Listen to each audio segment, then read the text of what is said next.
Hello बच्चों, कैसे हो आप सब लोग। मैं निहारिका आप सब बच्चों का स्वागत करती हूँ आपके अपने उदय सीरीज के इस लेक्चर में। और बच्चों मैं उम्मीद करती हूँ आप सब लोग मस्त होंगे, स्वस्थ होंगे, खूब बढ़िया से अपनी पढ़ाई कर रहे होंगे। तो बच्चों हम लोगों ने खत्म करना है हमारे इस बैच को आज और इसके अगले एक लेक्चर के अंदर। और आज हम लोग क्या करने वाले हैं भाई, आज हम लोग करने वाले हैं हमारे दो टॉपिक्स जिनका नाम है बच्चे the descriptive paragraph and the reported speech. बच्चों आप लोगों के पेपर में रिपोर्टेड स्पीच कैसे होने वाली है, मैं बच्चे आप लोगों को कुछ क्वेश्चंस के थ्रू समझाऊंगी कि आप लोग अपने रिपोर्टेड स्पीच को कैसे कर सकते हो। आप लोगों को कुछ बेसिक रूल्स बता के जाऊंगी ताकि आप लोगों को अपने रिपोर्टेड स्पीच को सॉल्व करने में कभी दिक्कत नहीं होगी। और बच्चों हम लोग करने वाले हैं आप लोगों का डिस्क्रिप्टिव पैराग्राफ जो आपके पेपर में 5 नंबर के सवाल में आता है। तो विदाउट एनी फर्दर अडू बच्चों आइए स्टार्ट करते हैं हमारे आज की क्लास का। तो स्वागत है सारे देवियों और सज्जनों का हमारी आज की इस खूबसूरत सी क्लास में, जिसमें हम लोग करने वाले हैं हमारे डिस्क्रिप्टिव पैराग्राफ और रिपोर्टेड स्पीच के टॉपिक को। तो सबसे पहले बच्चे हम लोग शुरू करने वाले हैं हमारे डिस्क्रिप्टिव पैराग्राफ के टॉपिक से। अब डिस्क्रिप्टिव पैराग्राफ बच्चे क्या होता है? डिस्क्रिप्टिव पैराग्राफ बच्चे बेसिकली आप लोगों के पेपर में दी जाने वाली एक राइटिंग स्किल का सवाल होता है, ठीक है, जो आप लोगों को पेपर में 5 मार्क्स के लिए पूछा जाता है। इसके अंदर से बच्चे 5 मार्क्स के सवाल आते हैं जो सीधा सीधा आप लोगों से पूछ लिए जाते हैं। इन 5 मार्क्स के सवाल के अंदर बच्चे आप लोगों को आ सकता है किसी भी चीज की डिस्क्रिप्शन को देने के लिए। अब डिस्क्रिप्शन का मतलब क्या होता है बच्चे? डिस्क्रिप्शन का मतलब होता है किसी भी चीज को एक्सप्लेन करने के लिए कि उस टॉपिक के अंदर क्या क्या चीजों के बारे में आपसे बात की जा रही है। डिस्क्रिप्शन बच्चे का मतलब होता है इन डेप्थ डिटेल। जो भी टॉपिक दिया जाएगा आपको उसके अंदर उसकी एक इन डेप्थ डिटेल देनी होगी। जो भी आपको उस टॉपिक से समझ आता है उसके बारे में आपको लिखना होगा। इन डेप्थ डिटेल बच्चे किन टॉपिक्स के बारे में हो सकती है? तो बच्चे ये हो सकती है किसी भी पर्सन के बारे में, ठीक है, आपको दिया जा सकता है बच्चे ये किसी भी इवेंट के ऊपर, कोई इवेंट हो रहा है, ठीक है, कोई भी प्लेस के ऊपर दिया जा सकता है। आप लोगों को कोई भी थिंग के साथ दिया जा सकता है। आप लोगों को कोई भी सिचुएशन को एक्सप्लेन करने को दिया जा सकता है, ठीक है, कोई भी सिचुएशन के ऊपर डिस्क्रिप्टिव पैराग्राफ लिखने को दिया जा सकता है। और बच्चे आप लोगों को कोई फूड आइटम के ऊपर भी कभी कभी सवाल आ जाता है। तो आपके डिस्क्रिप्टिव पैराग्राफ बच्चे अक्सर किसी इंसान के ऊपर, इवेंट के ऊपर, प्लेस के ऊपर, थिंग के ऊपर, सिचुएशन के ऊपर या फूड आइटम के ऊपर होते हैं। तो मैं आप लोगों को इन डिटेल एक बार बस ये बताऊंगी कि आप लोग कौन से वर्ड्स को यूज कर सकते हैं कहाँ कहाँ पर, ताकि आप अपने डिस्क्रिप्टिव पैराग्राफ को अच्छा बना सको। डिस्क्रिप्टिव पैराग्राफ के अंदर बच्चे जो सबसे ज़्यादा इंपॉर्टेंट बात होती है वो ये होती है कि आपका जो डिस्क्रिप्टिव पैराग्राफ है वो डिटेल्स से भरा हुआ होता है, ठीक है। आपको इसके अंदर जितने ज़्यादा पॉजिटिव एडजेक्टिव्स आप लोग यूज़ कर सकते हैं, जितने ज़्यादा बच्चे विशेषण आप इसमें इस्तेमाल कर सकते हैं, आप उतने विशेषणों का इस्तेमाल करेंगे ताकि आप अपने आंसर की क्वालिटी को अच्छा बना सकें और ताकि आपका आंसर पढ़ने में अच्छा लगे। जो भी चीज़ आप एक्सप्लेन कर रहे हैं वो डिटेल में होती जाए, ठीक है। आपको अपने आंसर्स में विशेषण डालने हैं बच्चे। दूसरा आपका ये आंसर जो होता है ये प्रेजेंट टेंस के अंदर लिखा जाता है। इसमें आप बहुत सारी चीज़ों के बारे में बताते हो और इसे आप वर्तमान काल की भाषा में लिखते हो, ठीक है। एडजेक्टिव्स इसके अंदर बहुत सारे आते हैं। कम से कम बच्चे 2 पैरा तो इसके अंदर होते ही है, जिसके अंदर आप पहले पैराग्राफ के अंदर सिर्फ इंट्रोडक्शन देते हो कि जिसके बारे में आप बात करने वाले हो, और सेकेंड पैराग्राफ के अंदर बच्चे आप उसकी डिटेल्स को मेंशन करते हो। अब आपके पास अपने डिस्क्रिप्टिव पैराग्राफ को बनाने के 2 तरीके होते हैं। पहला तो बच्चा या तो आप अपने इसको एज अ पैराग्राफ बना दो, ठीक है, या तो आप इसको कैसे शुरू करो, आप सिंपल इसको एक पैराग्राफ के फॉर्म में बना दो कि जो भी पॉइंट्स आपके दिमाग में आए आपने एक पैराग्राफ के फॉर्म में उनको लिख दिया। दूसरा तरीका होता है बच्चे एज अ स्टोरी। आप लोगों ने उसे किसी स्टोरी के द्वारा समझाया और स्टोरी के अंदर आप लोगों ने उस टॉपिक के बारे में, उस इंसान के बारे में बहुत सारे ऐसे वर्ड्स का इस्तेमाल किया जो आपकी स्टोरी को बहुत ज़्यादा इंटरेस्टिंग बनाने में आपकी हेल्प करेगा।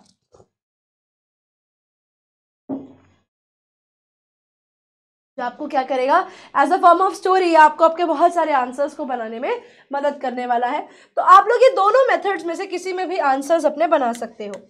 सबसे पहली बात आती है कि बच्चे अगर आपको सवाल दे दिया जाए किसी पर्सन के ऊपर, यानी अगर आपको सवाल मान लो कि बोला कि अपनी मम्मी के ऊपर एक डिस्क्रिप्टिव पैराग्राफ लिखो, तो आप पर्सन के बारे में क्या क्या लिखोगे?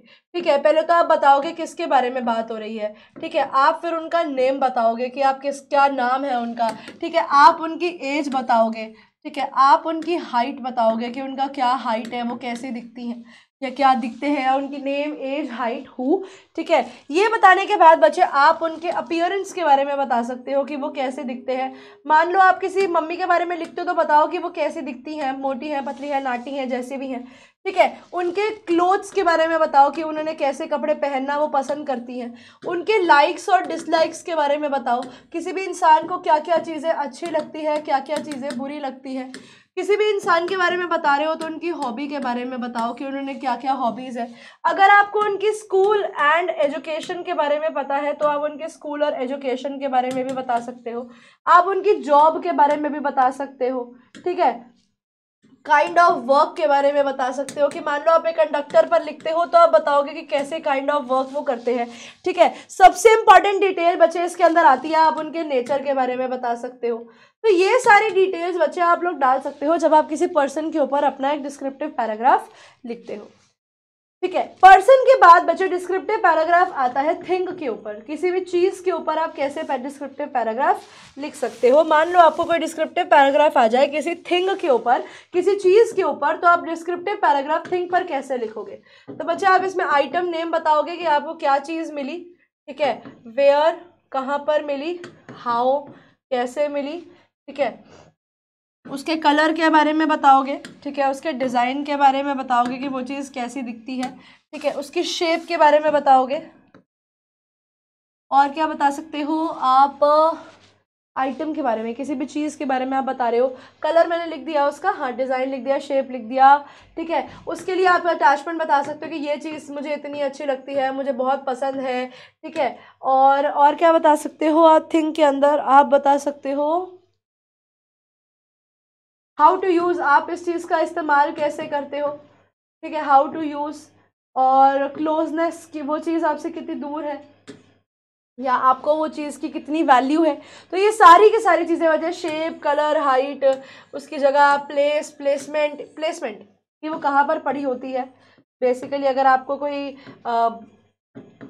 फिर फोटो को एक्सप्लेन करने के लिए आ गया, कोई पिक्चर को एक्सप्लेन करने के लिए आ गया कि ये पिक्चर कैसी है, तो उसमें क्या क्या है, उसके कंटेंट्स क्या है, उसका कलर क्या है, शेप क्या है, डिज़ाइन क्या है। तो ये सारी की सारी चीज़ें बच्चे आप उसके अंदर बता सकते हो। खाने के ऊपर अगर आपको अगर पैराग्राफ आता है बच्चे, अगर आपको किसके ऊपर आता है, फूड के ऊपर आता है, कोई फूड आइटम के ऊपर आप लोगों को, अच्छा इवेंट के ऊपर, अब पहले इवेंट के ऊपर ज़्यादा आते हैं बच्चे। इवेंट्स के ऊपर आप लोग कैसे लिखोगे, इसमें आता है कि इवेंट कहाँ पर था, when, where, how, whose, whom। ठीक है, guests, performance, awards,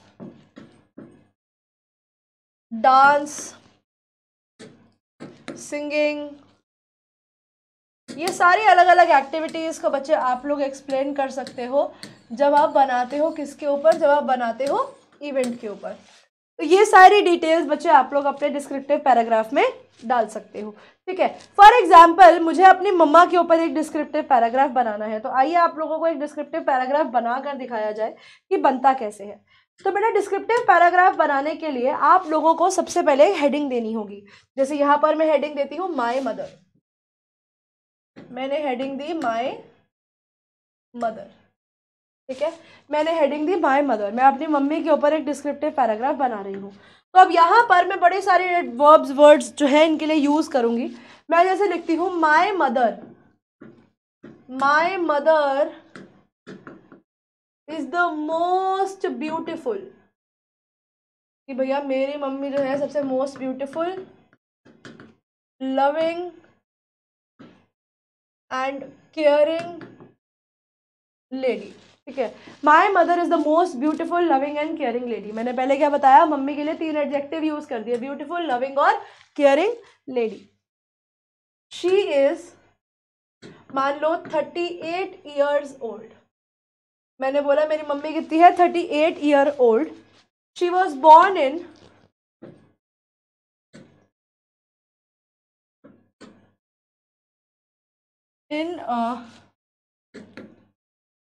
the hilly mountains, और वो कहाँ पर पैदा हुई थी, वो माउंटेन्स में भी, कैसे, हिली माउंटेन्स में पैदा हुई थी। वैसे ऐसा कुछ भी नहीं है, सच नहीं है ये, ठीक है। तो पर मेरे को यहाँ डिटेल्स दिखनी है। शी वॉज बॉर्न इन हिली माउंटेन्स, ठीक है। अब आप बताओगे हर favourite colour is pink and red. उनका फेवरेट कलर जो है वो पिंक और रेड है, ठीक है। और बताओ she is a well educated lady. ऐसा भी लिख सकते हो कि मेरी मम्मी जो है वो बहुत पढ़ी लिखी है, ठीक है। She is a very well educated lady, adjectives use किया, ठीक है। And is a known mathematics teacher. और क्या है वो भैया, जानी मानी मैथमेटिक्स की टीचर भी है। तो मैंने क्या किया, नोन मैथमेटिक्स टीचर। मैं सिर्फ टीचर भी लिख सकती थी, लेकिन मैंने कैसा लिखा, she is a known mathematics teacher. उनकी हॉबीज क्या है, हर हॉबीज आर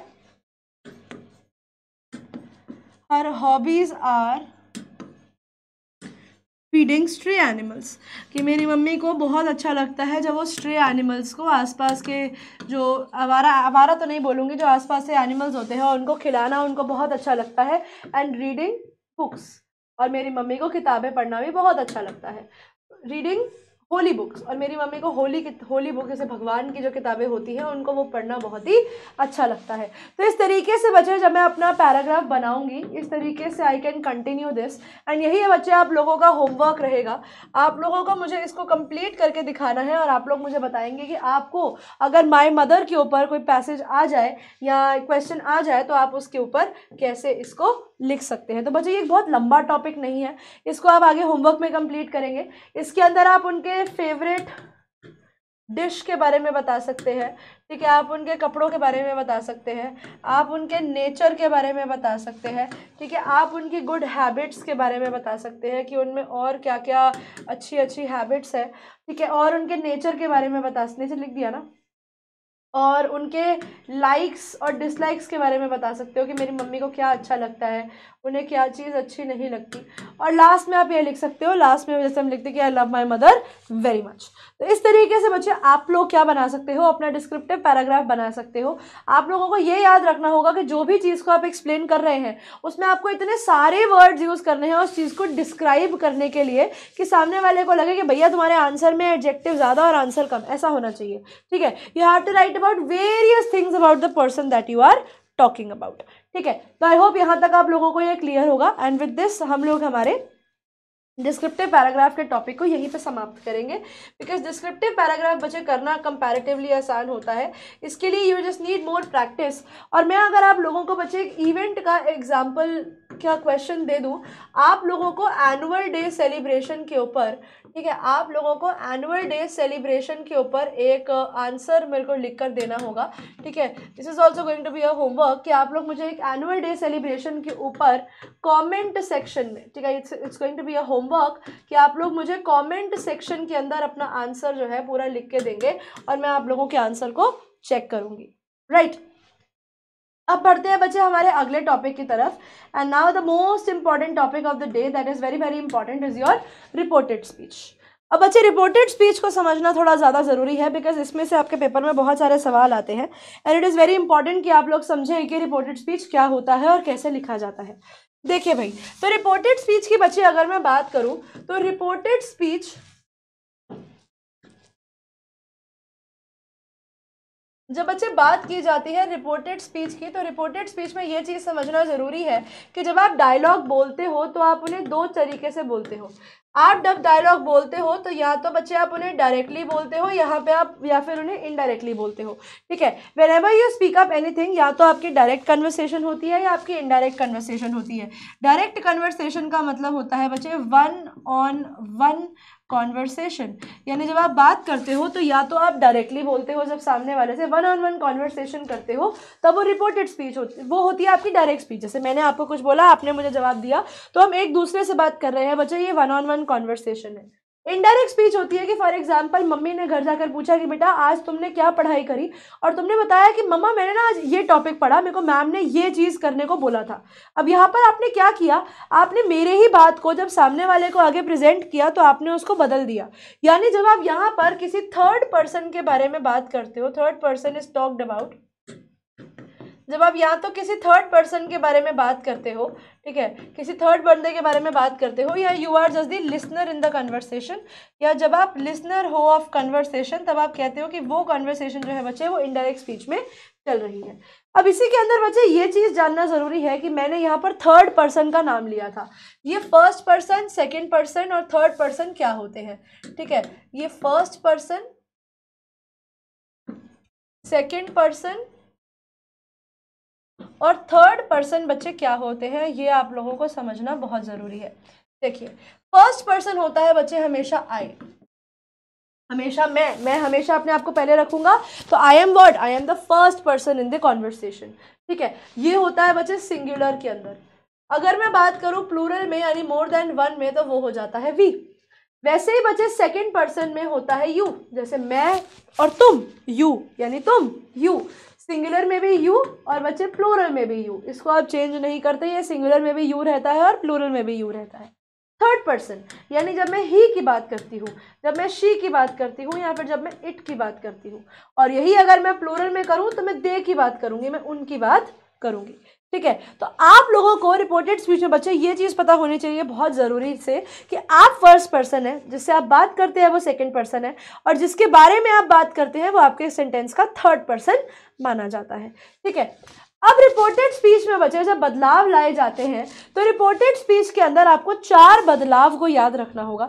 सबसे पहली चीज़ बच्चे जो आप लोगों को करनी होगी वो होगा इन्वर्टेड कॉमा से पहले का सेंटेंस, ठीक है। इन्वर्टेड कॉमा जो कि कुछ ऐसे दिखते हैं से पहले का सेंटेंस सेम रहेगा, ठीक है, इससे पहले का जो सेंटेंस है वो सेम रहेगा। इन्वर्टेड कॉमास, ठीक है, ये इन्वर्टेड कॉमा जो है बच्चे इनको आप चेंज कर दोगे विद दैट, इनको हम लोग किससे बदल देंगे, इनको हम बदल देंगे दैट से, ठीक है। तीसरी चीज आती है बच्चे जब भी आपको दिया जाए पर्सन, आपके सेंटेंस में हमेशा आपको जो सेंटेंस दिया जाएगा वो अक्सर फर्स्ट पर्सन में दिया जाएगा। फर्स्ट पर्सन को बच्चे आप लोगों को चेंज करना होगा थर्ड पर्सन के अंदर, ठीक है। आप लोगों को किस में चेंज करना होगा, थर्ड पर्सन में चेंज करना होगा। और चौथा चेंज बच्चे जो आप लोगों को याद रखना है वो ये है कि आप अगर प्रेजेंट टेंस के अंदर सेंटेंस के अंदर हैं तो आप पास्ट टेंस में चले जाएंगे। आप किसी भी चीज़ के प्रेजेंट टेंस में हैं तो आप पास्ट टेंस में चले जाएंगे, और अगर आप पास्ट में हैं बच्चे तो आप परफेक्ट कैटेगरी में चले जाएंगे, तो आप परफेक्ट टेंसेज में, परफेक्ट फॉर्म में चले जाएंगे। अब इस चीज़ को मैं थोड़ा सा आप लोगों को डिटेल में समझाती हूँ। आई होप पहली 3 चीज़ें आप लोगों को क्लियर होंगी। फर्स्ट सेकंड थर्ड पर्सन मैंने आप लोगों को समझा दिए हैं। अब आते हैं बच्चे प्रेजेंट टेंस की, यहाँ पर क्या बात की जाती है। देखिए, जब बच्चे आप लोगों का सेंटेंस प्रेजेंट टेंस में होता है, यानी जब आप लोगों का सेंटेंस सिंपल प्रेजेंट में होता है, सिंपल प्रेजेंट में आपको करके दिखाती हूँ चेंज, अब आप लोग सेंटेंसेस में कैसे चेंजेस करेंगे, और चेंजेस की लिस्ट भी बच्चे मैं आप लोगों को बताती जाऊंगी कि कौन सा वर्ड किस चीज़ में चेंज होता है। वो पहले वो लिस्ट भी ले लेना मेरे से, पहले चलो लिस्ट ले लो। पहले आप जब फर्स्ट पर्सन को बच्चे थर्ड में कन्वर्ट करते हो तो वो कैसे होगा बच्चे, आई जो होता है वो ही या शी में कन्वर्ट हो जाता है, ठीक है। हिज या हर जो है वो हिम या हर में चेंज हो जाता है, ठीक है। दिस जो होता है बच्चे वो दैट में चेंज हो जाता है। दीज जो होता है वो दोज में चेंज हो जाता है। और नाउ जो है बच्चे वो अगो में चेंज हो जाता है, ठीक है। नाउ जो है वो अगो में चेंज हो जाता है। और क्या पर्सन में चेंज होता है, यू जो है बच्चे वो भी दे में चेंज हो जाता है, ही में चेंज हो जाता है, शी में चेंज हो जाता है, इट में चेंज हो जाता है। दे बच्चे चेंज हो जाता है देम में। टुडे को किस में चेंज करोगे, टुडे चेंज होता है बच्चे दैट डे में, ठीक है। येस्टरडे को आप लोग अगर सेंटेंस में एक्टिव से रिपोर्टेड स्पीच में जब चेंज करते हो तो येस्टरडे बदल जाता है बच्चे आपका द प्रीवियस डे के अंदर। किसमें बदल जाता है, द प्रीवियस डे, ठीक है, द प्रीवियस डे। और वैसे ही बच्चे अगर आप लोगों के सेंटेंस में टुमारो दिया हुआ है तो टुमारो को आप लोग चेंज करते हैं द नेक्स्ट डे में, ठीक है। तो इस तरीके से बच्चे आप अपने सेंटेंसेस में जब फर्स्ट से थर्ड पर्सन में जाते हैं तो ये सारे चेंजेस आप लोग अपने सेंटेंसेस में ध्यान रखते हैं। अब आते हैं बच्चे टेंस को कैसे चेंज किया जाता है। अब आते हैं हम लोग किसके ऊपर, हम लोग आते हैं अब टेंस के चेंज के ऊपर कि सेंटेंसेस में टेंस को कैसे बदला जाता है। टेंस को बदलने के लिए बच्चे आप लोगों को ध्यान रखना होगा इस चीज का कि जब सेंटेंस आपको सिंपल प्रेजेंट में दिया गया है, जब आपको सेंटेंस किस में दिया गया है, सिंपल प्रेजेंट में दिया गया है। मैं आपको अब एक एक को चेंज करके दिखा देती हूँ ताकि इसके बाद हमारा रिपोर्टेड स्पीच भी खत्म हो जाएगा। अगर बच्चे आप लोगों को सिंपल प्रेजेंट में सेंटेंस दिया गया है, सिंपल प्रेजेंट में सेंटेंस होने का मतलब है कि आपके सेंटेंस में सब्जेक्ट है, वर्ब है, उसके बाद आपके पास वर्ब में कैसा है, आपका जो वर्ब होगा वो या तो V1 के फॉर्म में होगा या V1 के फॉर्म में होगा या V5 के फॉर्म में होगा। यानी मान लो मैं ऐसा लिखूंगी कुक होगा या कुक्स होगा या और कोई वर्ड भी हो सकता है। तो ऐसे सेंटेंसेस को बच्चे कैसे चेंज किया जाता है। मान लो मैं आपको एक सेंटेंस देती हूँ डायरेक्ट के अंदर, रमोना सेड, रमोना ने बोला आई कुक फूड, रमोना ने बोला मैं क्या करती हूँ, मैं खाना पकाती हूँ। तब मैं कैसे चेंज करूँगी, जब इनडायरेक्ट में करूँगी, रमोना इन्वर्टेड कॉमा से पहले का सेंटेंस सेम रहेगा, रमोना सेड, अब ये चेंज हो जाएगा, दैट में आ जाएगा, आई को किस में चेंज करना था, शी में चेंज करना था, दैट शी। अब बच्चे जब ये सिंपल प्रेजेंट में है तो आप इसको V2 में ले जाओगे, यानी जो भी आपका वर्ब होगा प्लस ईडी लग जाएगा मोस्ट ऑफ द वर्ब्स में। तो शी कुक का क्या हो जाएगा, शी कुक्ड फूड। ठीक है, शी कुक्ड फूड। इस तरीके से आप अपने सेंटेंसेस को चेंज कर सकते हो। एक और एग्जांपल लो, इसके बाद आप लोगों को एक एक एग्जांपल से समझाती जाऊंगी। कशिश सेड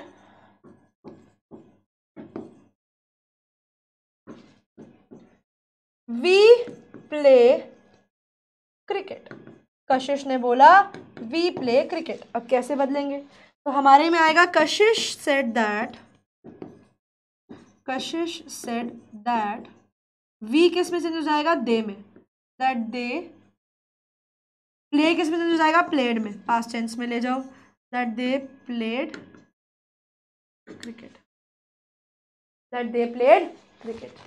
इस तरीके से चेंज आया बच्चे सबसे पहले सिंपल पास्ट में। सिंपल पास्ट में चेंज आने के बाद हम लोग अब चेंज सीखेंगे किसमें, अब हम लोग अगला चेंज जो सीखने वाले हैं बच्चे वो सीखेंगे हम प्रेजेंट कॉन्टिन्यूअस के अंदर।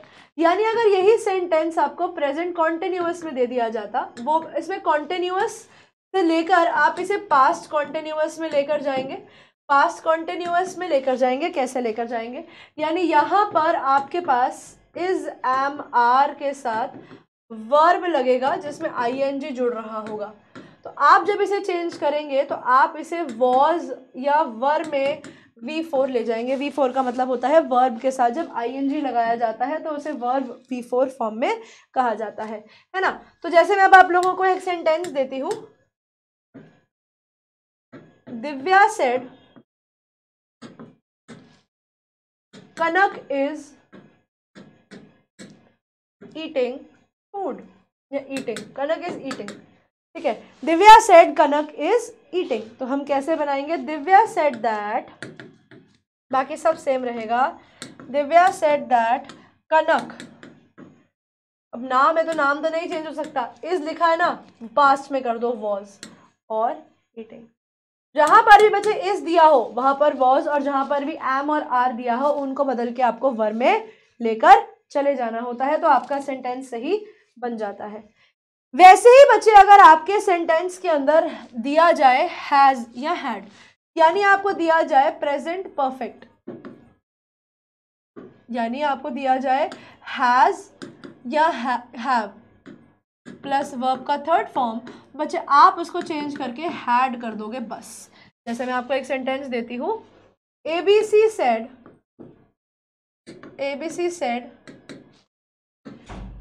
we have thought about this।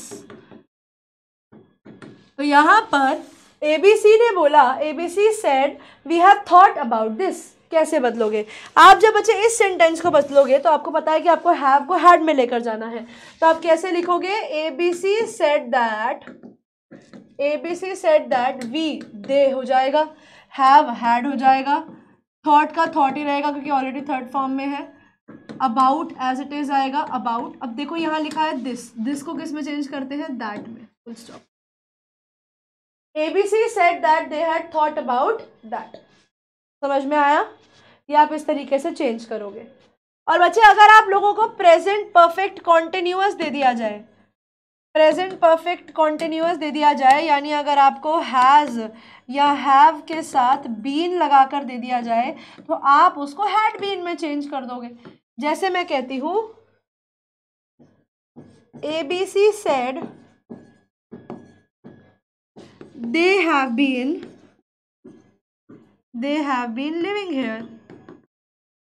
living here for 40 years। मैंने लिखा कि वो लोग 40 सालों से यहीं रहते हैं। कैसे चेंज करोगे? ऐसे चेंज जाएगा ना, ABC said that, दे का तो दे ही रहेगा, हैव बीन का क्या हो जाएगा, हैड बीन हो जाएगा, हैड बीन। बाकी एज इट इज आप कॉपी पेस्ट जो है वो कर दोगे सेंटेंस में।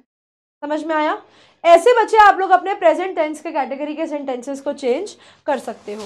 अब आती है बच्चे सबसे इंटरेस्टिंग बात, जब आपको पास्ट के फॉर्म्स को चेंज करना होता है। यानी मान लो आपको मैं ऑलरेडी पास्ट टेंस दे दूं, मैंने आपको सिंपल पास्ट ऑलरेडी दे दिया, यानी मैंने आपको सिंपली V2 दे दिया, तो ये किस में चेंज होगा बच्चे, ये चेंज हो जाएगा हैड प्लस V3 में। जैसे मैं आपको सेंटेंस देती हूँ, ABC said I enjoyed the party। ABC ने बोला कि I enjoyed the party। अब मैं कैसे चेंज करूं? मैं चेंज करूंगी, ये ABC said पूरा as it is copy paste हो जाएगा। ABC said इन्वर्टेड कॉमा हट के लग जाएगा दैट, I की जगह लग जाएगा ही। enjoyed है, ऑलरेडी V2 है, हैड में ले जाऊंगी, had enjoyed the party। ठीक है, तो कहाँ चेंज आया, that he enjoyed the party। वैसे ही बच्चे अगर आप लोगों को सिंपल पास्ट की जगह पास्ट कॉन्टिन्यूअस दे दिया जाए, पास्ट कॉन्टिन्यूअस देने का मतलब ये हो गया कि आपको ऑलरेडी सेंटेंस के अंदर वॉज वर के साथ V4 दे दिया, मतलब वर्ब ING दे दिया, तो कैसे चेंज करोगे? कुछ मत करो, इसको भी हैड बीन में ले जाओ, इसको हैड बीन के साथ V4 में ले जाओ। जैसे मैं सेंटेंस लिखती हूँ, XYZ said, एक बार XYZ ने बोला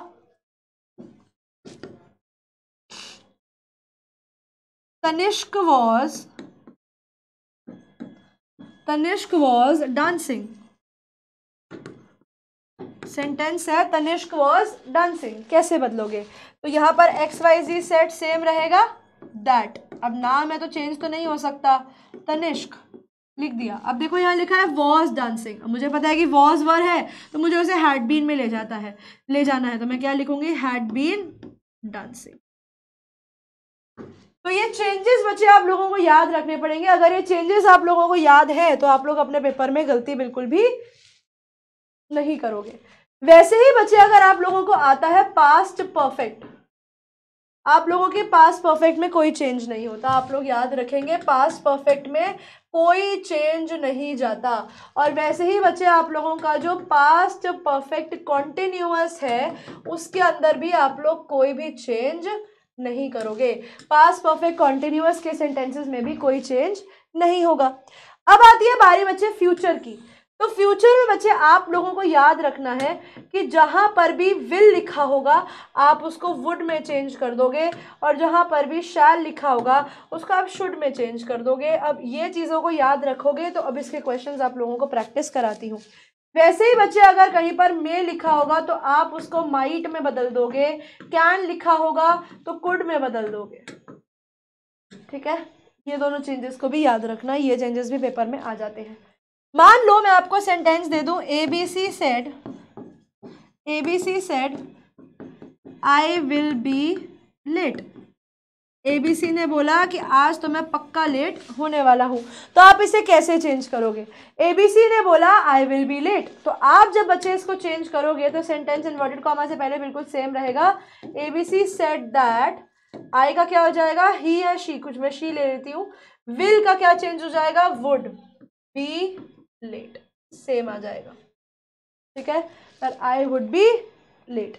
वैसे ही बच्चे एक बहुत इंपॉर्टेंट केस, दो एक्चुअली बहुत इंपॉर्टेंट केस जो आपको पता होने चाहिए उसके बाद हमारा लेक्चर कंक्लूड हो जाता है, खत्म हो जाएगा। एक बहुत इंपॉर्टेंट बात बच्चे, यूनिवर्सल ट्रुथ। मान लो आपको सेंटेंस के अंदर कोई यूनिवर्सल ट्रुथ दिया गया है, तो ऐसे सेंटेंसेस के अंदर बच्चे कोई भी चेंज नहीं होगा। अब इसका मतलब क्या है? फॉर एग्जाम्पल मैंने आपको सेंटेंस दिया कि टीचर सेड, मैंने बोला कि टीचर ने बोला, teacher said earth moves around sun. मैंने लिखा कि भैया अर्थ जो है वो सन के आसपास घूमता है। अब मैं अगर इसको पास्ट कर दूंगी, मैं बोलूंगी भैया मूव्स की जगह मूव्ड कर दिया, तो ये हो जाएगा कि धरती जो थी वो सूरज के आसपास घूमा करती थी। तो वो केस तो नहीं है, हम तो यही कह रहे हैं कि धरती तो आज भी सूरज के आसपास घूमती है। तो हम इसे कैसे चेंज करेंगे? हम इसको सिंपली कुछ नहीं करेंगे, बस एज इट इज सेंटेंस पूरा खोल के लिख देंगे।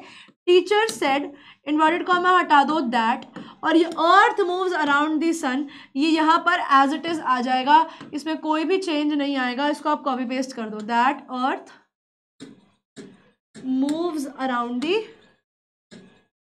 सन, फुल स्टॉप। समझ में आया? और वैसे ही बच्चे अगर आप लोगों को सेंटेंस में 2 वर्ड दे दिए, मान लो मैंने लिखा Janisha said to Rohan, Janisha said to Rohan